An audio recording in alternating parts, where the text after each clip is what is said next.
Welcome to the Johns Hopkins School of Education, Master of Science in Education, International Teaching, and Global Leadership, also known as ITGL virtual webinar. My name is Sion John, and I'm the Assistant Director of Admissions. Also presenting today, I have my colleague from the Office of Admissions, and she will introduce herself. Welcome, everyone. My name is Tanya McMillan. I am an admissions coordinator here at the School of Education. And lastly, also presenting today, we have Program Director, Dr. Richard Weisenhoff, and Program Administrator, Betsy Mayotte. Hello. Before we get started, I would like to cover a few housekeeping topics. First, today's webinar is being recorded. We will be able to share a link with you after the event is complete. Also, please take a second to see if your mic is on mute right now. Please have your mic on mute at all times during the presentation. There will be a Q&A session at the end of the presentation. Please type your question in the chat box and we will read and answer your questions. Next, I would like to share the agenda for today's presentation. We will kick off the presentation sharing an overview of the Johns Hopkins School of Education. Then Dr. Weisenhoff and Ms. Mayotte will go over the details of the ITGL program. Lastly, we will cover admissions requirements, financial aid, and leave the floor open for questions at the end. And to start, we are one of 9 schools at Johns Hopkins University. We began offering college courses for teachers in 1909 and then became our own school in 2007. We are proud to share that the Johns Hopkins School of Education is consistently ranked one of the top schools in education by the U.S. News and World Report.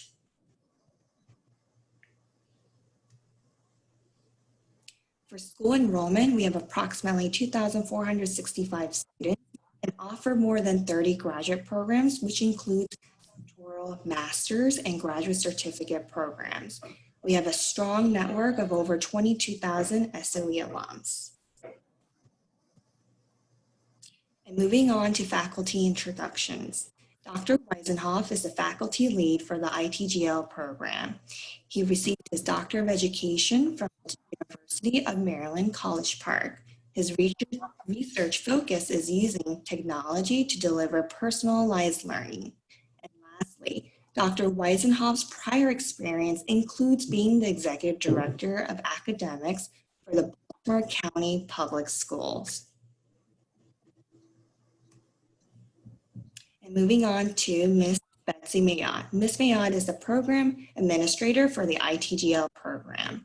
Her experience includes being the Associate Dean at the School of Education, Vice President at Thompson Prometric, Director at the School of Education, and Director of Development at the Stevenson College. At this time, I will hand the floor over to Dr. Weisenhoff for the program presentation. Hello, everyone. So I wanted to start by talking about what our program objective is. And as you read this, there are several words that resonate, that come out from this. The first one is international. Our program is an international program. Our students are all from other countries, although we welcome United States students also to the program, with the idea that all of us will work together to really focus on what global leadership and international teaching is all about. We're looking for people who would like to be leaders. They may not be leaders now, but it is our intent to help them become leaders in the future. So they can either transform schools, school systems, or work in other environments. Not everybody that we have in the program is interested in going into a school. Some of them are looking to go into businesses or look into other opportunities that are maybe available that focus on the educational area. There's all kinds of coursework that I'm going to be speaking to in a little bit, but you need to know that it focuses on core.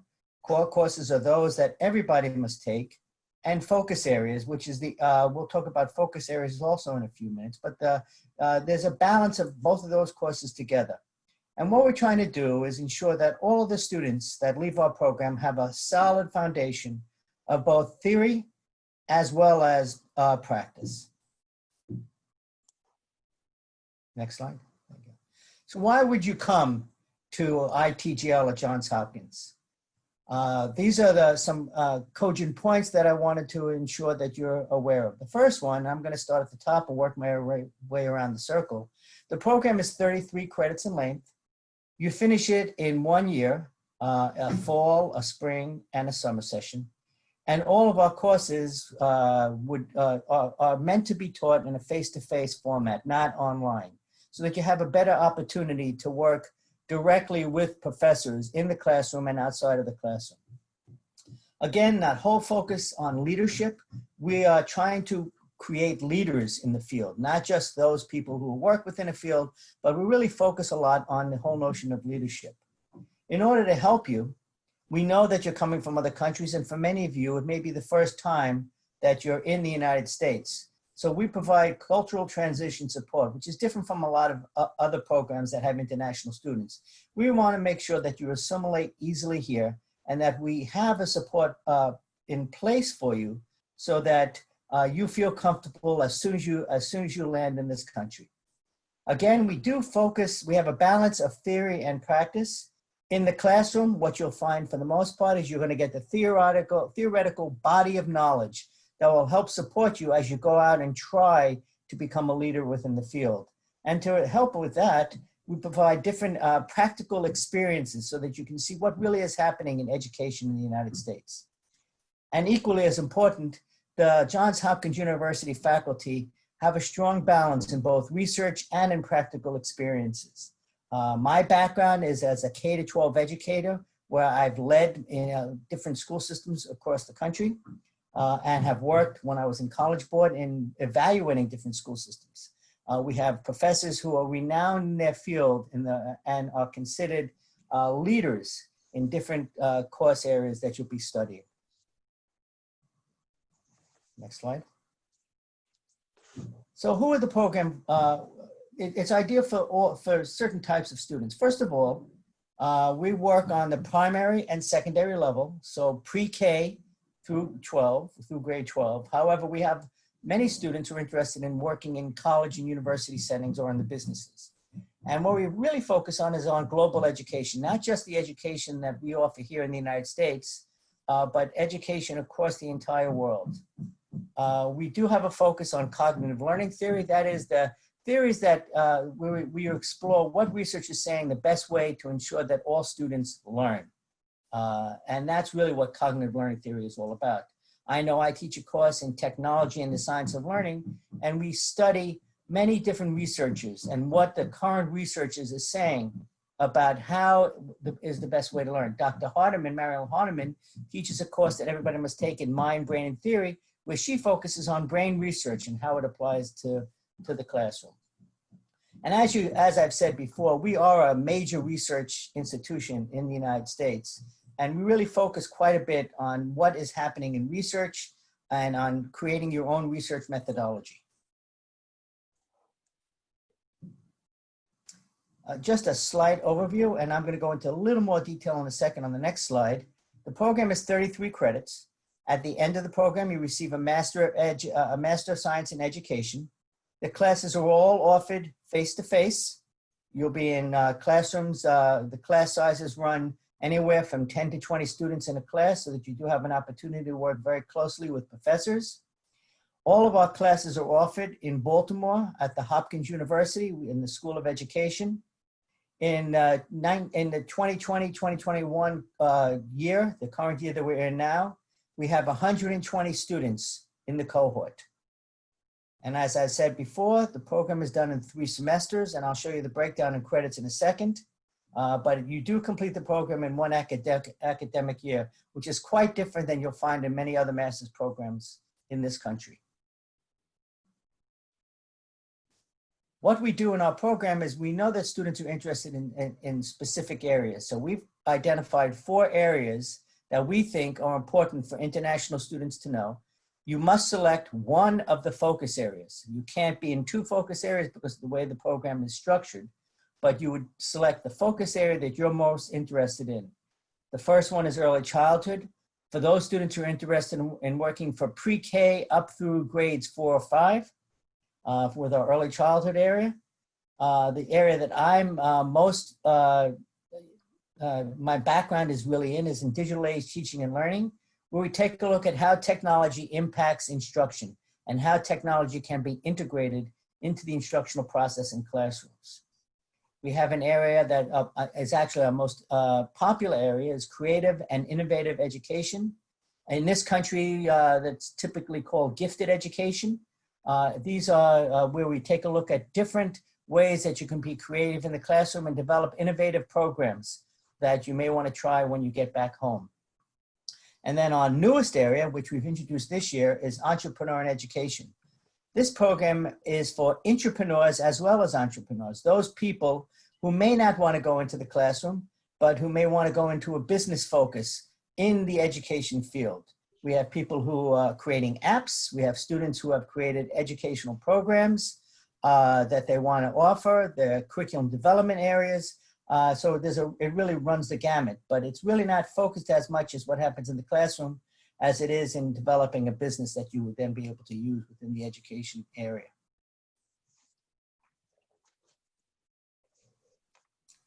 There are several advantages of this particular program. We do offer an ITGL orientation. Most schools have orientations where they have a one-day session and they talk about the program itself. With ITGL orientation, we also understand that students are coming from other places. They may not be familiar with the United States. So we try to provide a more encompassing orientation program so that before you actually begin your classes, you have an opportunity then to feel more comfortable. In order to help with that, we have enrichment activities and cultural exchange programs for our students. We'll take our students to a baseball game or a football game. We'll take them to different museums so that they have an opportunity to see what life is like in the United States and more specifically what happens in Baltimore. We have an extended learning component to our program. We take students to different educational spots and we provide transportation. So it's not necessary for our students to have cars.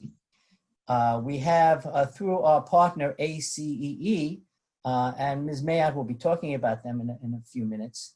We have weekly social events and outings for the students. I know as part of orientation last year, all of the students went to the beach and had a cookout. So there are ways that you can really be part of a cohort and realize that you've got a whole support system in place that's available for you. There is, as I said, both the theory and practice, which is the formal and informal learning that we're talking about here. And within that, the formal learning occurs in the classroom.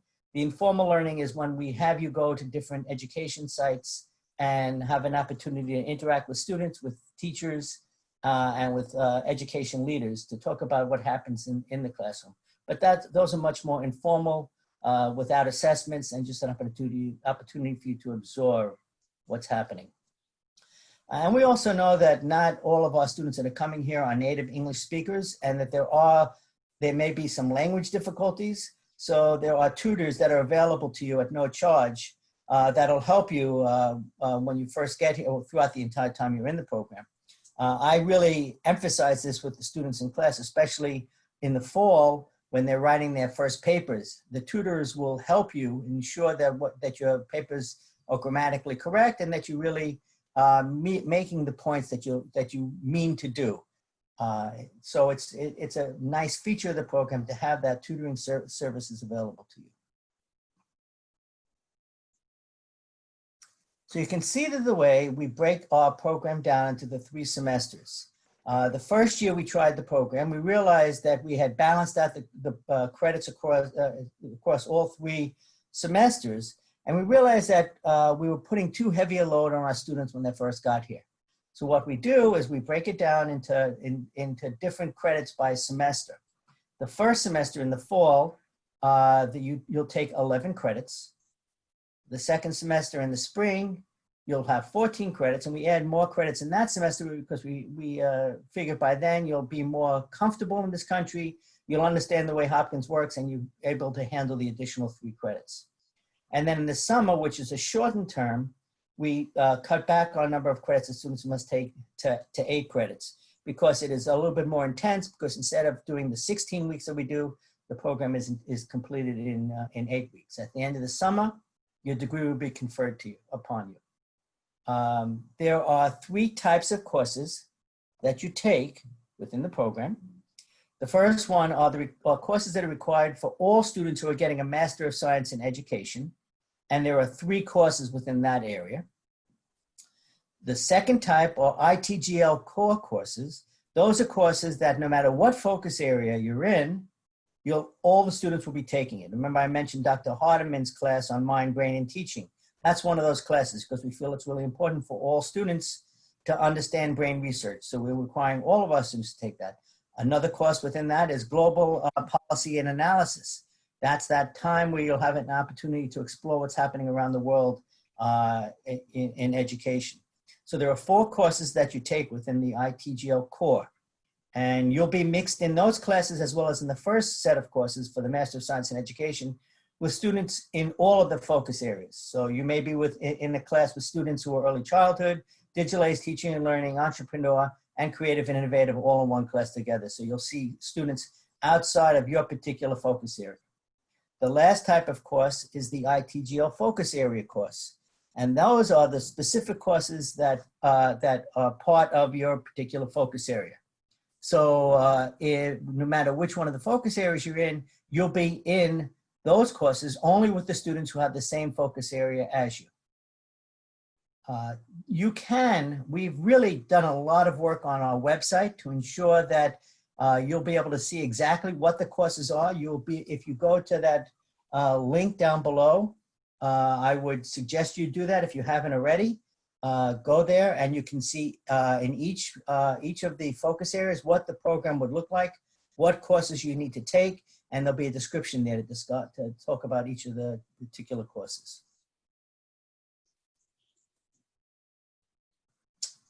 We thought it was important for you to have some student voice here. So what we've done on this presentation is giving you just some of the quotes. We've asked our students voluntarily to give us some of their feelings about what it is that they've learned about the program. And the quotes that you see there really, are just a sampling of what's available. If you go to the website, you'll be able to see more. But you can see that, it's really important for you to understand that, when I hire faculty, with the faculty we have in the program, that they're looking at students as more than just people in a classroom. Really what our idea is that we are here to help you. We know that you're coming to a different country, that you're taking a chance in coming here to learn about education in the United States, as well as to be in the United States for a minimum of a year's time. And I think that it really does reflect that within many of the quotes that you see here. Just know that we're here for you and to try to make this as successful a program as possible for you.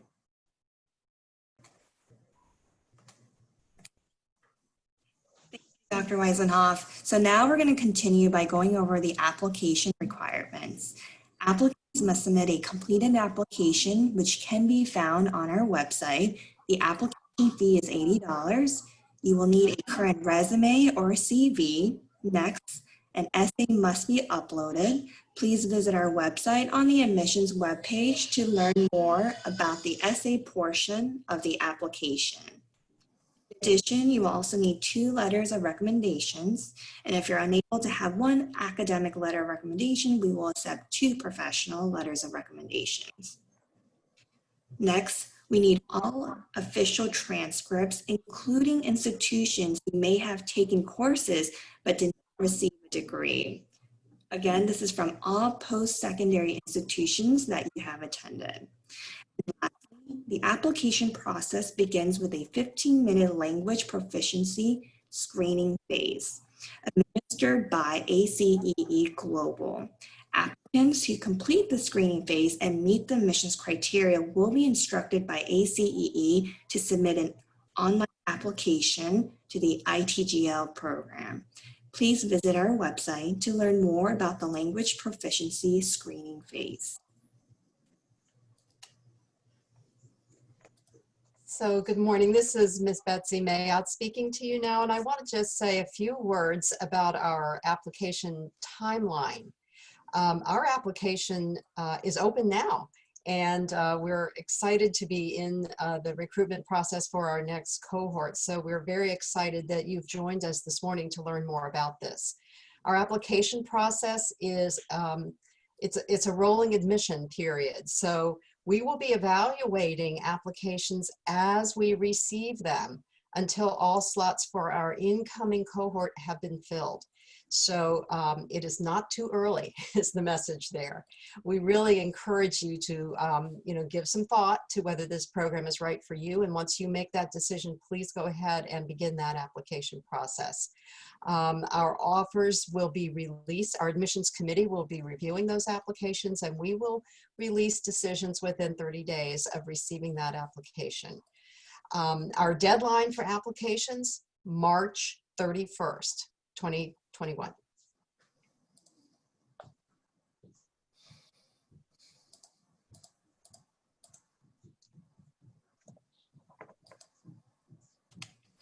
There are a few additional steps you need to take in order to complete the application process if you are an international student.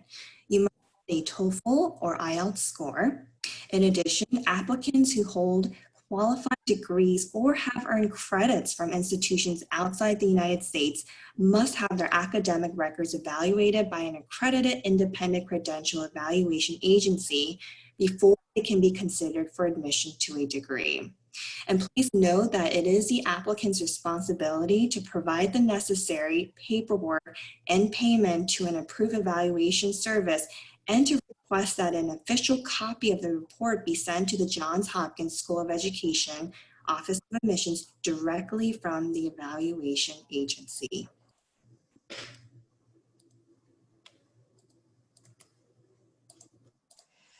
On our website, you will find information that clarifies our tuition and fee structure for the program.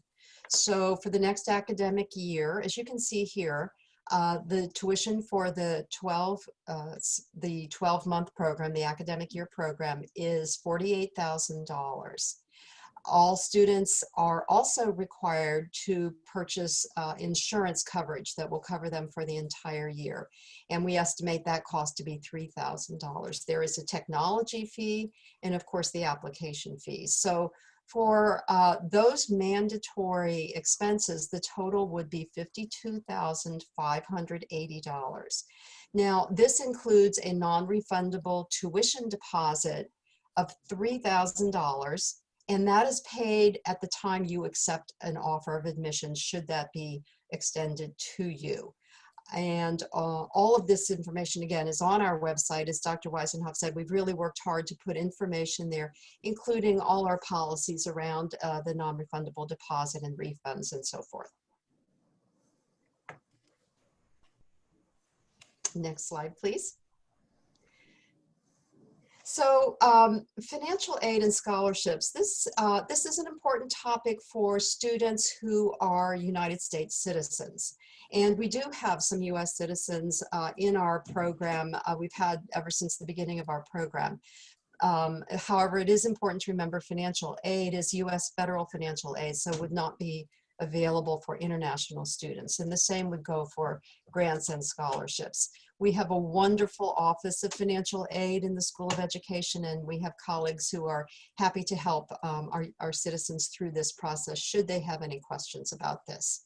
And this information, again, is on our website where we've really made an effort to put as much information out there for you now. Several times this morning, you have heard Dr. Weisenhoff and Sion mention ACEE. So ACE is our partner in offering the ITGL program services. And this really relates to what you heard Dr. Weisenhoff say about the fact that we really do extend opportunities to ensure that students in the ITGL program feel at home in this country. So we actually offer two types of services that are totally optional. This is not anything that you are required to take advantage of, but we do want to let you know these are available to you. One of the services is housing. Johns Hopkins University is an incredible institution. That's why you're interested in our program. But we don't have a lot of housing for graduate students right around our main campus in Baltimore. And so that's the reason we have partnered with ACE to make housing available if you are interested. And what comes along with a housing service choice would be, and I won't read all the detail on these slides because this is also on our website, but good for you to know that if you choose to have housing through ACE, everything in the apartment is furnished for you. So you don't have to arrive in Baltimore, find an apartment, and equip that apartment. It's all provided for you with furnishings, linens, and kitchen setup. All of that is available.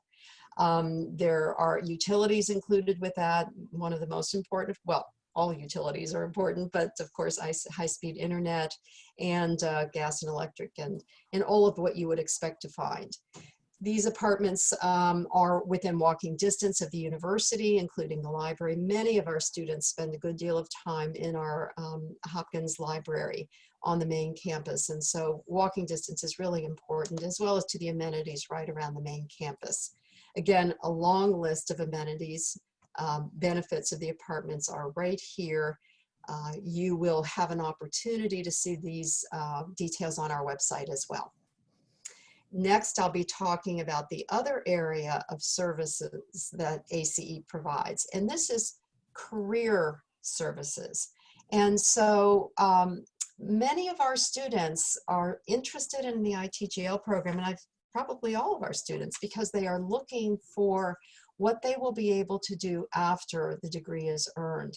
And so by working with ACE, we're able to help provide some career coaching and counseling services that will help you fine-tune the way you are approaching your academic program and how you will be looking to find employment, find that next opportunity after the degree program is over.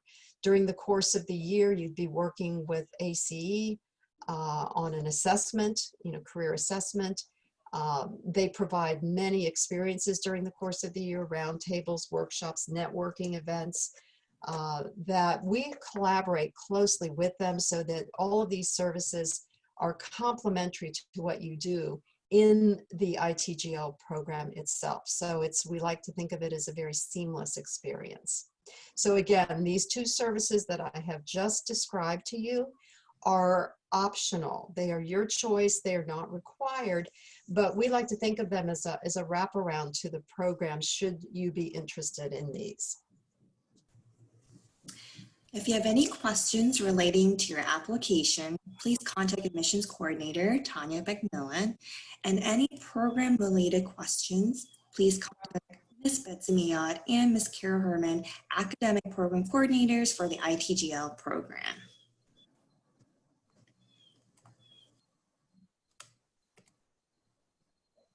Thank you for attending today's virtual webinar. At this time, we would like to open up the floor for questions. The very first question we received. Hello, I'm a fast tracking student. Should I apply for the 2021 cohort? Well, we are so excited. I noticed, this is Ms. Mayotte speaking, we noticed that several of our attendees this morning are fast track students, and what that means for others of you in the session this morning. These students began the process of looking at the program last year, and we're enabling them to fast track for next year. You will be hearing from Ms. Herman very, very soon with specific instructions on what you are able to do and what your next steps are for proceeding with the 2021 cohort. So we welcome you here this morning. Delighted that you joined us, and we will be following up with you. The next question we have is, facing the current pandemic situation, is the program still open to face-to-face learning teaching 2021 fall?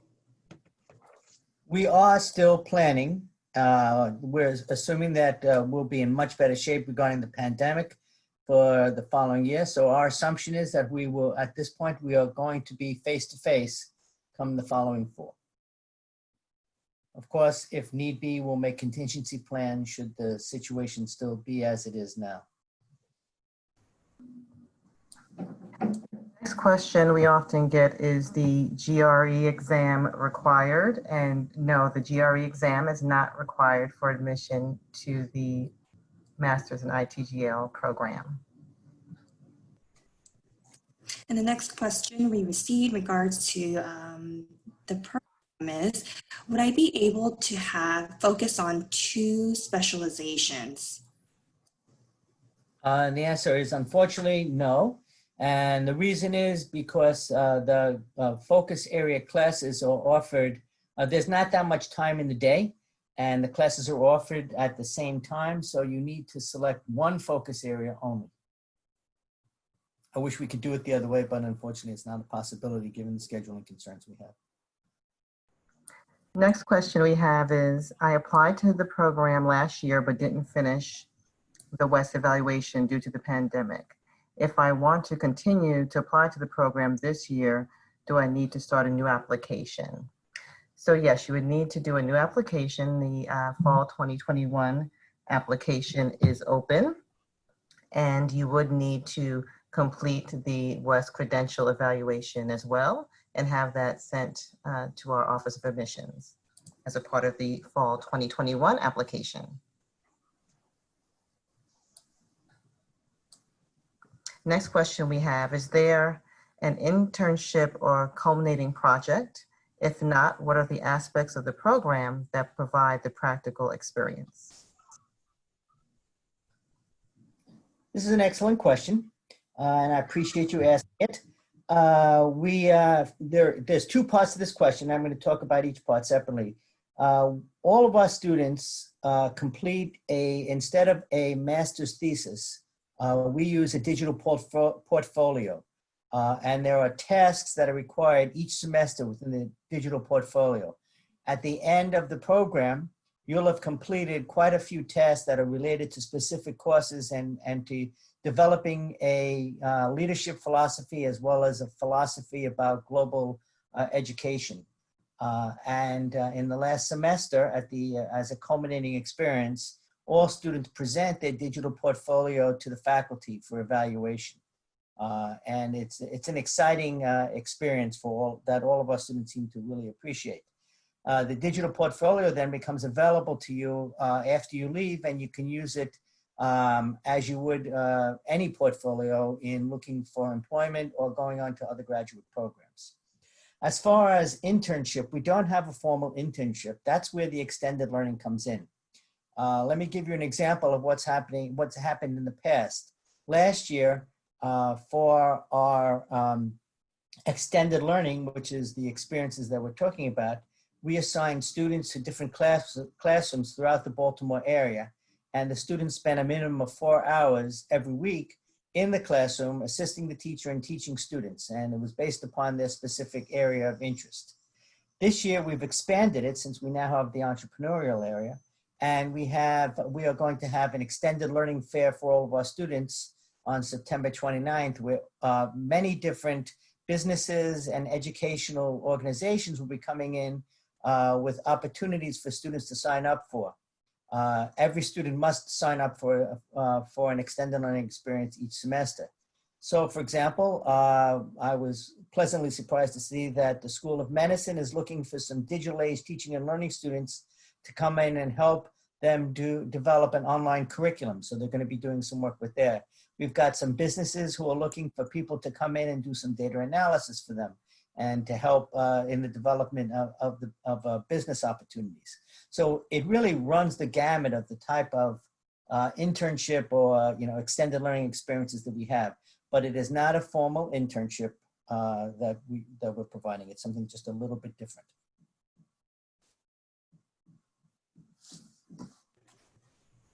Okay, I'm going to give about a couple more seconds for anyone who has a question. It looks like there are no more questions.